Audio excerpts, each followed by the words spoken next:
Burada deyirəm, xeyli insanlar gələcəklər baş ağrısına. Çünki bu baş ağrısı miqrenin müalicəsi bizdədir, onun iynə dərmanla müalicəsi yoxdur. Miqren xəstəliyi bəzi adamlar bilmirlər. Bəzi adamlar deyir ki, yox, bunun səbəbi deyirəm ki, bunun böyük bir faiz səbəbi genetik keçir. Əgər kimsə deyirsə, məndə var bu, mən deyirəm ki, atandan anda varmı? Deyir, var. Ya bacın qardaşında kimdəsə varmı? Deyir, var və yaxud da ki, yoxdur. Yəni, bu böyük bir faiz genetik keçir və böyük bir rəqəm təşkil edir. Və iynə dərmanla dediyim kimi müalicəsi yoxdur. Baş ağrısı tutanda bu adamlar bilmir neynəsinlər. Kim də kürəyindən başlayır, başına doğru yuxarı qalxır. Kim də boynundan ağrı tutur, başına doğru qalxır, gözünə doğru gəlir. Bəzən gicgahdan tutur, gözünə vurur, alından ağrılar ola bilir. Yəni, bəzən adamlar işığa və çox yüksək səsə dözümləri olmurlar, ağrı alımı, gözünün qabağında nəsə nöqtələr qaçır.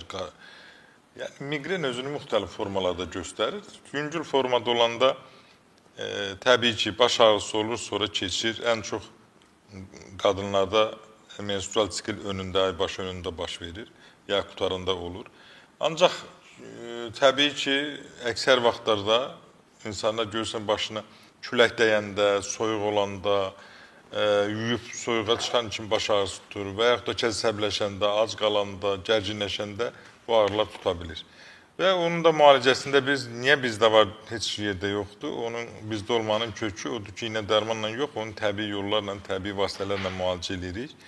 Elə profilaktik olaraq deyirəm, belə kimdə baş ağrısı varsa, onlar ayağını isti suya qoysun, ağrı gələn kimi, boyuna isti qrelka qoysun, kofe içsin, masaj elətsin.